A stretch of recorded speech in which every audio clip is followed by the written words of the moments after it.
नमस्कार दोस्तों, स्वागत है आपका हमारे YouTube channel electrical MCQ circle में। तो दोस्तों, ये स्विच गियर प्रोटेक्शन का मैं जो पार्ट 2 लेकर मैं आया था, तो सबसे पहले मैं कहना चाहूँगा कि जो भी मेरे चैनल पर नए हैं वो चैनल को सब्सक्राइब कर लें। और इससे पहले मैंने जो भी पार्ट डाले हैं पार्ट 1 और पार्ट 2 उसको भी जाकर देखें। तो दोस्तों, हमने इसमें टोटली 35 क्वेश्चन को हम लोगों ने कवर कर लिया था। और बाकी मैंने बोला था कि टोटल इसमें 75 क्वेश्चन हमको कराने हैं, तो 35 क्वेश्चन हमारा कवर हो चुका है। तो चलिए उसके बाद वाले क्वेश्चनों को हम लोग देखते हैं, ठीक है। और दोस्तों के साथ से वीडियो भी शेयर करिए दोस्तों। तो चलिए हम लोग स्टार्ट करते हैं देर ना करते हुए। तो क्वेश्चन नंबर हमारा, चलिए क्वेश्चन नंबर 36 से हम लोग देखते हैं, ठीक है। क्वेश्चन नंबर हमारा 37 तक हो गया है। क्वेश्चन नंबर 38 से देखते हैं। 38 क्वेश्चन क्या दिया है, the admittance relay is inherently. तो एडमिटेंस रिले हमारा इनहेरेंटली क्या होता है, डायरेक्शनल रिले होता है। और इसका यूज़ कहाँ किया जाता है, मीडियम ट्रांसमिशन लाइन के लिए यूज़ किया जाता है। Question number 39, the impedance relay is use for the production of. तो इम्पिडेंस रिले हमारा कहाँ यूज़ किया जाता है, मीडियम ट्रांसमिशन के लिए। और रिएक्टेंस रिले कहाँ यूज़ किया जाता है, शॉर्ट ट्रांसमिशन के लिए। और मोहो या एडमिटेंस रिले कहाँ यूज़ किया जाता है, तो लॉन्ग ट्रांसमिशन लाइन के लिए यूज़ किया जाता है। क्वेश्चन नंबर 40 क्या दिया है, which type of relay is used for the face fault. तो फेस फॉल्ट के लिए भी कौन हमारा यूज़ किया जाता है, तो हमारा यूज़ किया जाता है इम्पिडेंस रिले। और मीडियम ट्रांसमिशन लाइन में भी हमारा इम्पिडेंस रिले के लिए यूज़ किया जाता है, ठीक है।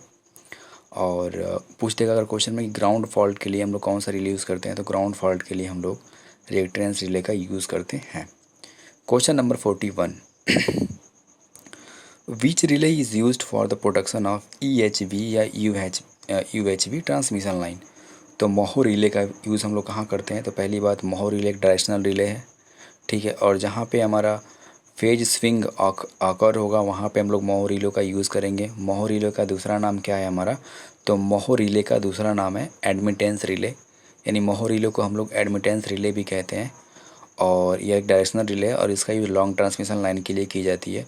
और दूसरी चीज़ EHV यानी एक्स्ट्रा हाई वोल्टेज या ultra high voltage transmission line के लिए भी मोहो रिले का यूज़ करते हैं। तो हमारी लॉन्ग लाइन बेसिकली मोहो रिले होगी, या तो क्या होगी हमारी लॉन्ग ट्रांसमिशन लाइन के लिए, ठीक है। अगला क्वेश्चन क्या दिया है, question number 42, the relay used for the protection of motor against overload. तो जहाँ भी ओवरलोड अगर आए क्वेश्चन में, तो वहाँ आप क्या मार दीजिए, थर्मल रिले। क्वेश्चन नंबर 43 क्या दिया है, in a 3 phase system the minimum number of relay use to detect phase to phase fault. तो एक 3 फेज सर्किट में मिनिमम हमारे phase to phase fault detect करने के लिए कितने रिले चाहिए, तो मिनिमम हमारे 2 रिले चाहिए। Question number 44, the protection from negative sequence current is provided to. तो नेगेटिव सीक्वेंस करंट से प्रोटेक्शन हमारा कौन देता है, तो generator. Translay relay is used for the protection of. तो very very important, translay relay हम लोग कहाँ यूज़ करते हैं, फीडर प्रोटेक्शन के लिए हमारा यूज़ किया जाता है। क्वेश्चन नंबर 46 क्या दिया है, Merz Price differential relay is used for. तो मर्ज प्राइस डिफरेंशियल रिले कहाँ यूज़ किया जाता है, तो डिफरेंशियल के लिए यूज़ किया जाता है। Differential protection scheme is used for the alternator of capacity more than. तो डिफरेंशियल जो हमारा प्रोटेक्शन होता है वो अल्टरनेटर और ट्रांसफार्मर और जनरेटर के लिए भी हम लोग इसका यूज़ कर सकते हैं, ठीक है। और बेसिकली ये 1 MVA से ज़्यादा के लिए की जाती है। क्वेश्चन नंबर 48 क्या दिया है, वुकोज relay has how many float switches. तो ये वेरी वेरी इंपॉर्टेंट क्वेश्चन हो जाएगा, ठीक है। तो वुकोज रिले में हमारी कितनी फ्लोट स्विचेस होती हैं, तो वुकोज रिले में हमारी 2 स्विचेस होती हैं। और वुकोज रिले के बारे में कुछ जान लीजिए, ये पाइप और कंजर्वेटर टैंक के बीच में लगाया जाता है। और वुकोज रिले एक तरीके की गैस एक्चुएटेड रिले है।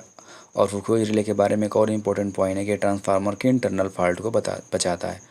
और ट्रांसफार्मर के एक्सटर्नल फॉल्ट की अगर कहीं बात करें और ओवरलोड की कहीं बात करें, तो वहाँ पे हम लोग कौन सा यूज़ करेंगे, तो IDMT relay, inverse definite minimum time relay का यूज़ किया जाएगा। क्वेश्चन नंबर 49, बस बार यूजली मेड ऑफ। तो बस बार हमारा किसके लिए किसका बना होता है, तो एल्युमिनियम का बना होता है। क्वेश्चन नंबर 50 क्या दिया है, the diameter of aluminium pipe for 400 kb बस बार इज़ 100 mm। तो कितना हो जाएगा हमारा, 400 kb लाइन के लिए हमारा डायमीटर होगा एल्युमिनियम पाइप का, कितना होगा हमारा, 100 mm होगा। All bus bar protection scheme are designed to respond to. तो हमारा ऑल बस बार कितने क्या डिज़ाइन मतलब किस पे डिज़ाइन किया जाता है हमारा, तो ग्राउंड फॉल्ट पे डिज़ाइन किया जाता है, ठीक है। Question number 52, the protection system for a transmission line having no pilot wire are known as. तो नो यूनिट प्रोटेक्शन, ठीक है। The protection system for transmission line having no pilot wire, ठीक है। तो हमारा ट्रांसमिशन लाइन सिस्टम में वह सुरक्षा प्रणाली जिसमें कोई पायलट वायर यूज़ न किया जाता है, वो किससे जाना जाता है, हमारा नो यूनिट प्रोटेक्शन के नाम से जाना जाता है। Question number 43, time graded over current protection is used for. तो टाइम ग्रेडेड हमारा कहाँ यूज़ किया जाता है, तो रेडियल फीडर के लिए यूज़ किया जाता है।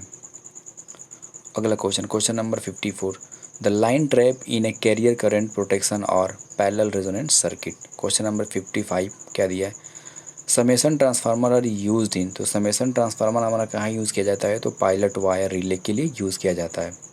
क्वेश्चन नंबर 56 क्या दिया है, the frequency of carrier in the carrier current pilot scheme in the range of.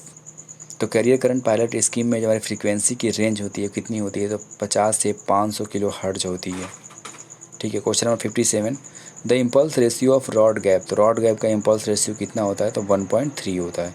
Lighting conductor is used for the protection of. तो लाइटिंग कंडक्टर कहाँ यूज़ किया जाता है, हमारा टॉल बिल्डिंग के लिए। तो टॉल बिल्डिंग में हमारा लाइटिंग कंडक्टर का यूज़ किया जाता है, जिससे क्या करता है कि ऊपर जो बिजली के झटके होते हैं, बिजली जब चमकती है तो उससे बचाता है ये, और पूरी जो उस पर झटके जो करंट उस समय उसमें उत्पन्न होती है, बिल्डिंग पर जो बिजली गिरती है, तो जो मैक्सिमम करंट हमारी उसको होती है ग्राउंड कर देती है, ठीक है। तो इस तरीके से टॉल बिल्डिंग के लिए हमारा लाइटिंग कंडक्टर का यूज़ किया जाता है। क्वेश्चन नंबर 59 से देखिए, the lighting discharge current in order to. तो लाइटिंग डिस्चार्ज करंट हमारी कितने की होती है, लगभग 10 किलो एम्पियर की होती है। For open circuit transmission line the reflection coefficient. तो ओपन सर्किट लाइन के लिए रिफ्लेक्शन कोफिशिएंट क्या होता है, 1 होता है, और शॉर्ट के लिए क्या होता है, -1 होता है। क्वेश्चन नंबर 62 क्या दिया, for an open circuited line the resulting current will be. तो ओपन सर्किटेड लाइन के लिए हमारी रिजल्टिंग करंट क्या होगी, 0 होगी। For open circuited line the resulting voltage will be 0। अगला question, question number 64, Petersen coil has. तो पैटरसन कॉइल हमारा इसका क्या होता है, इंडक्टिव रिएक्टेंस होता है। और grounding by Petersen coil eliminates arcing ground. तो पैटरसन कॉइल क्या करती है, आर्किंग ग्राउंड को एलिमिनेट्स करती है। Petersen coil is used for resonant grounding. तो पैटरसन कॉइल का यूज़ कहाँ किया जाता है, रेजोनेंट ग्राउंडिंग के लिए भी यूज़ किया जाता है। The footing resistance of tower depend upon soil condition. तो फुटिंग रेजिस्टेंस हमारा जो टावर का होता है वो किस पे डिपेंड करता है, सॉइल के कंडीशन पे। अगला question, question number 68, grounding is done generally near to. तो ग्राउंडिंग हमारी कहाँ की जाती है, लोड पे ना करके हम लोग सप्लाई पे करते हैं, ठीक है। तो वेरी इंपॉर्टेंट, ग्राउंडिंग कहाँ की जाती है, तो सप्लाई की साइड की जाती है। क्वेश्चन नंबर 69, शंट कैपेसिटर इन ए सब स्टेशन।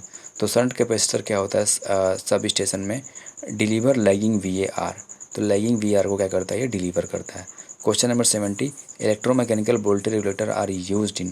तो इलेक्ट्रोमैकेनिकल वोल्टेज रेगुलेटर का यूज़ कहाँ किया जाता है, तो अल्टरनेटर में किया जाता है। Question number 71, the magnetic amplifier type voltage regulator effect the voltage ratio by reactance, ठीक है। Question number 72, a suitable value of shielded angle for extra high voltage transmission line.